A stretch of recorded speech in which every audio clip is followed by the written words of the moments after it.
Salam, salam sejahtera di dalam kasih-Nya Tuhan Yesus Kristus.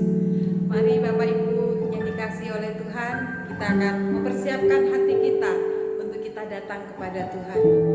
Saat ini kita akan merayakan kenaikan Tuhan Yesus ke surga. Kita percaya kenaikan yang membawa kemenangan buat saudara dan saya. Haleluya.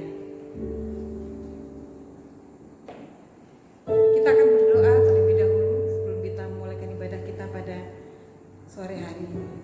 Bapa di dalam surga, terima kasih karena kebaikan-Mu, pertolongan-Mu, kemurahan-Mu yang begitu besar Engkau nyatakan kepada kami.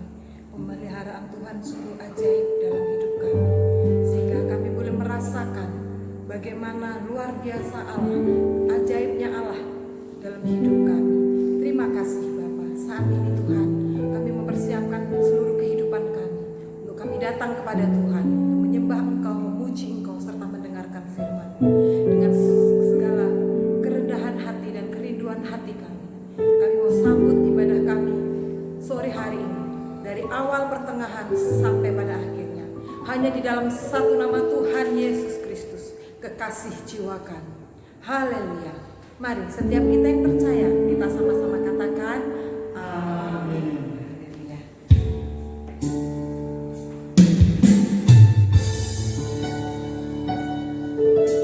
Mari Bapak Ibu Saudara, kita sama-sama nyanyikan pujian. Haleluya.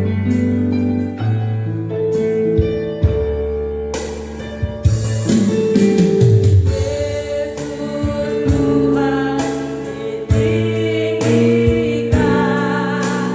atas segala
berdoa, saudara.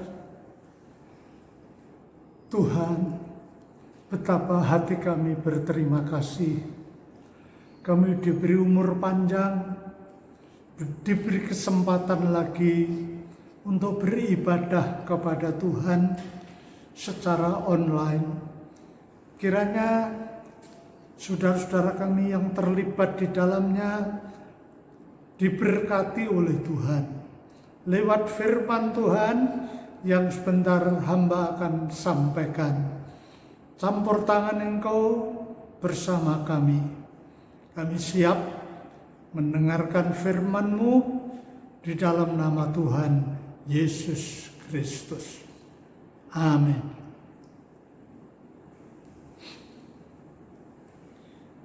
Puji Tuhan. Selamat sore saudara. Sungguh hati saya merasa berbahagia dapat lagi beribadah sore hari ini, menjumpai saudara-saudara sekalian yang juga tentunya rindu untuk mendengarkan firman Tuhan. Hari ini adalah hari kenaikan Tuhan Yesus ke surga. Mari kita membaca, ada dua kisah dalam Injil Lukas, juga dalam Kisah Para Rasul. Penulisnya sama, yaitu Tabib Lukas. Tapi kita baca saja Kisah Para Rasul pasal 1 ayat 6, ayat yang ke-11. Yesus terangkat ke surga, maka bertanyalah mereka yang berkumpul di situ, Tuhan, maukah Engkau pada masa ini memulihkan kerajaan bagi Israel?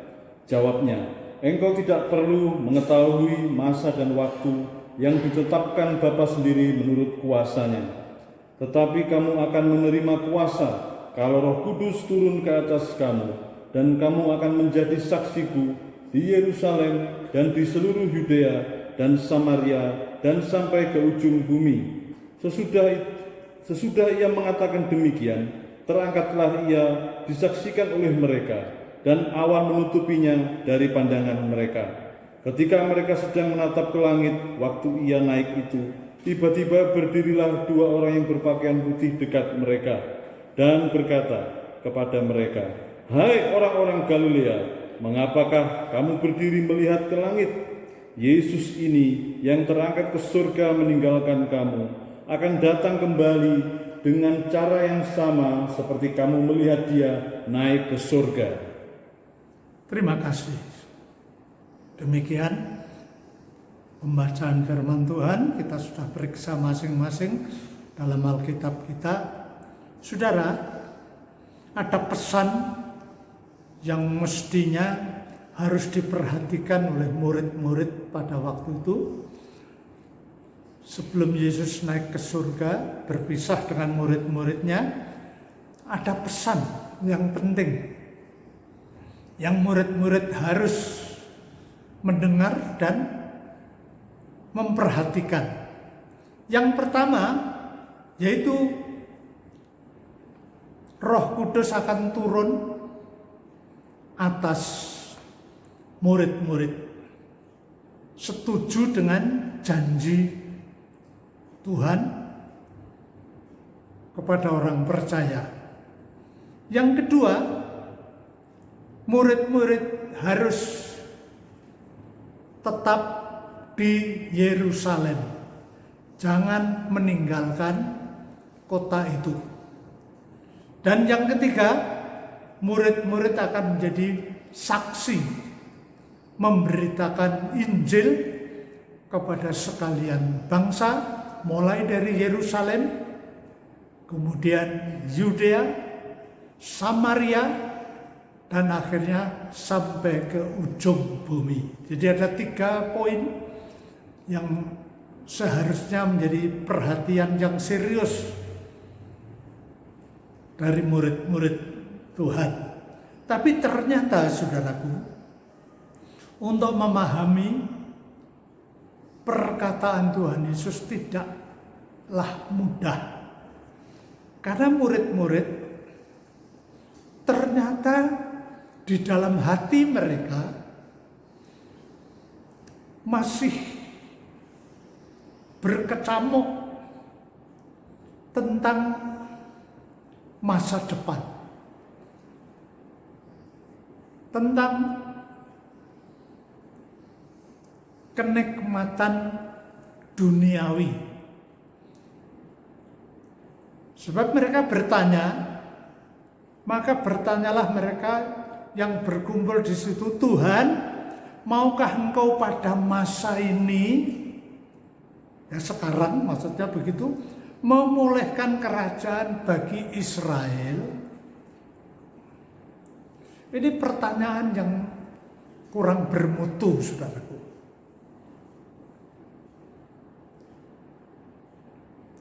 Murid-murid ingin adanya suatu perubahan, terutama kehidupan sosial mereka.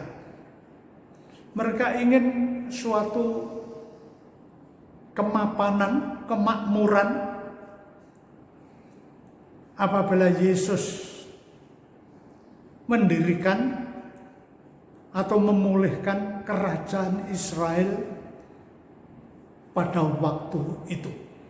Ini yang didambakan oleh murid-murid. Karena murid-murid ini terus terang saja orang sederhana, kebanyakan orang sederhana, yang bekas orang kaya adalah Lewi atau Matius. Itu dulu kepala pemungut cukai. Tentu bukan orang biasa, bukan orang miskin, tapi orang yang kaya. Dan masih ada lagi ya di antara murid-murid yang berasal dari kehidupan yang cukup, tapi pada waktu itu dijadikan satu oleh Tuhan sebagai murid Tuhan Yesus yang dikasihi. Yesus menjawab pertanyaan murid-murid, mengatakan engkau tidak perlu mengetahui masa dan waktu yang ditetapkan Bapa sendiri menurut kuasanya. Jadi apa yang diminta oleh murid-murid itu sebenarnya itu hanya ada pada kehendak Bapa yang menetapkan. Murid-murid diingatkan kembali, Yesus katakan, tetapi kamu akan menerima kuasa kalau Roh Kudus turun ke atas kamu, dan kamu akan menjadi saksiku di Yerusalem dan di seluruh Yudea dan Samaria dan sampai ke ujung bumi. Itu tugas yang kemudian harus diemban, harus dipikul oleh murid-murid sebagai saksi, sebagai pemberita Injil. Tapi pada waktu itu murid-murid belum paham, belum mengerti, saudaraku. Di sini kita melihat kalau hati orang itu sudah terlalu akrab dengan dunia ini, saudaraku, ya sulit untuk melepaskan diri. Sulit, saudara. Karena pengaruh dunia ini begitu hebat, mencengkeram hati manusia, sehingga hati manusia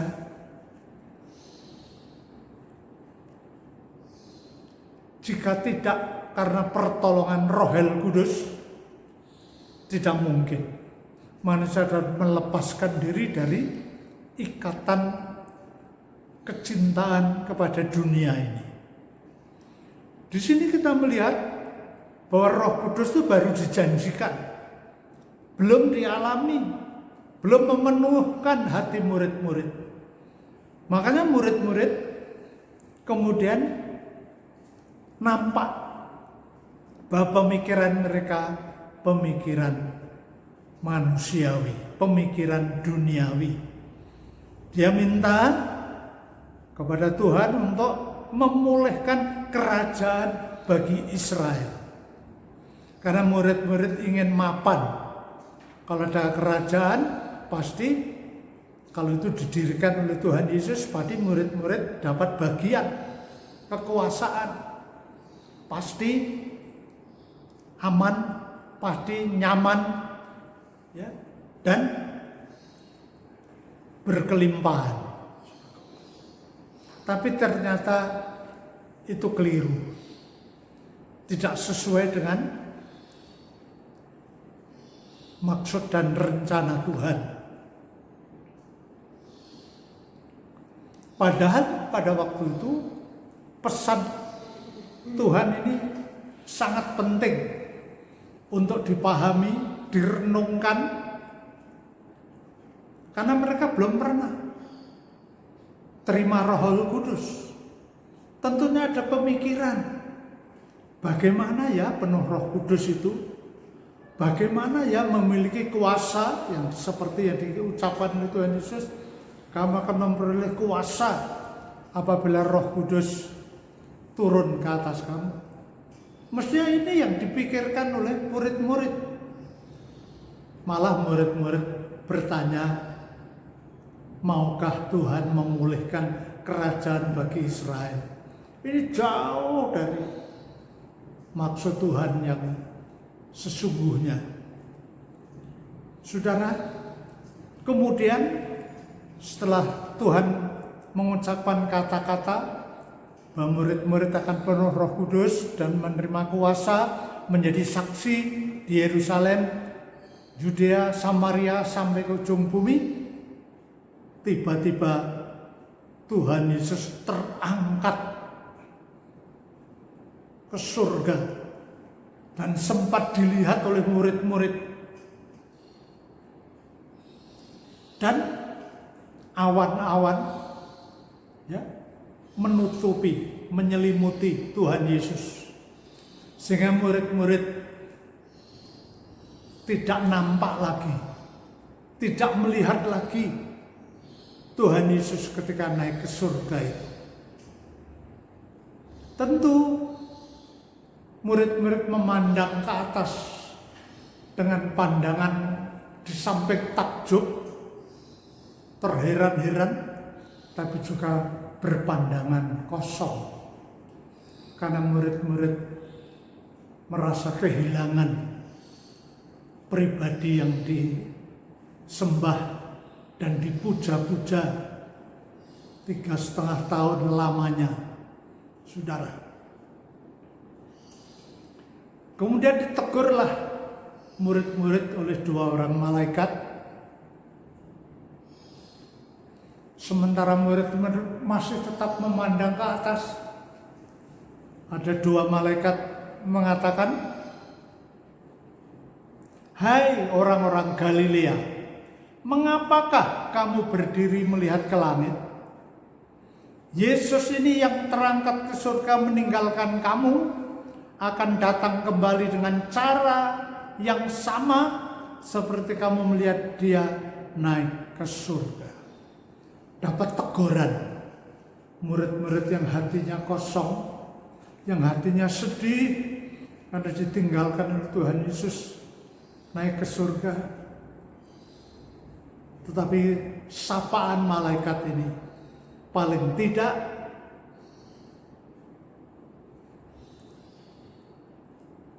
menegur, menyentuh hati murid-murid. Dan murid-murid kemudian rame-rame kembali ke Yerusalem. Saudara, di dalam Injil Lukas pasal terakhir itu dikatakan ketika Yesus naik ke surga itu sambil mengangkat tangan memberkati, murid-murid menyembah Tuhan. Ya, menyembah Tuhan. Beda dengan yang ada pada Kisah Para Rasul. Tidak ada di sini menyembah Tuhan, tapi murid-murid bersama-sama menatap ke langit sampai Yesus diraibkan oleh awan-awan dan murid-murid tidak melihat lagi keadaan Tuhan Yesus. Saudara, entah yang benar yang mana ini, saudaraku, tapi dua-duanya benar. Injil Lukas tentu juga benar, karena mereka kagum kenaikan Tuhan itu mengagumkan, pasti mereka menyembah. Dia melihat Yesus terangkat ke surga, ini suatu pemandangan yang luar biasa, dahsyat, saudara. Membuat mereka ada yang menatap ke langit, tapi ada yang tunduk menyembah Tuhan. Kemungkinan demikian, sehingga penulisannya dibagi di dalam Injil Lukas dan Kisah Para Rasul. Haleluya. Saudara, ini juga menempelak kita. Kalau kita ini bergaul terlalu akrab dengan dunia ini, sulit untuk pada akhirnya kita harus melepaskan segala keinginan duniawi ini. Sulit, saudara. Maka perlu Roh Kudus turun menolong kita semua. Tanpa Roh Kudus kita tidak bisa berbuat apa-apa, saudara. Apalagi melaksanakan perintah Tuhan, apa yang menjadi kehendak Bapa. Sulit kita paham, sulit kita mengerti, juga sulit kita melakukannya. Sebab hanya bisa dilakukan kalau kehidupan itu ada kuasa dari tempat yang maha tinggi, yaitu kuasa Roh Kudus. Saudara sekalian, waktu ini adalah waktu yang terakhir, zaman akhir, dan kedatangan Tuhan Yesus sudah semakin dekat. Jangan kita memberikan diri kita akrab dengan dunia ini. Jangan kita mengharapkan kebahagiaan dari dunia ini. Jangan, saudara. Sebab kalau kita akrab dengan dunia ini, kita sulit. Yang pertama, sulit dipenuhkan Roh Kudus. Dan sulit untuk kita dapat menjalani apa yang menjadi perintah Bapa. Itu sebabnya, saudaraku, mengingat usia, mungkin ada saudara yang 50 tahun usianya, secara manusia mungkin masih bisa hidup 20 tahun lagi. Kalau menurut Alkitab kan 70 tahun batas umur manusia. Bisa saja 80 tahun. Tapi kebanggaannya adalah penderitaan. Penderitaan fisik. Karena banyak hal yang terjadi dalam hidup kita, terutama perubahan fisik. Kesehatan kita berubah. Kita jadi lemah. Tubuh kita jadi rewel, ada banyak keluhan yang kita rasakan dalam tubuh kita ini. Itu menunjukkan bahwa kita makin tua.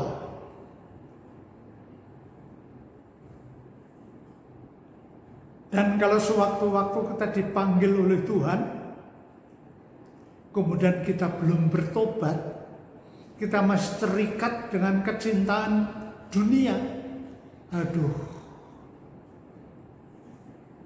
dipastikan tidak bakalan kita masuk surga. Karena untuk mengerti kehendak Bapa harus dipenuhkan Roh Kudus. Untuk penuh Roh Kudus harus bertobat.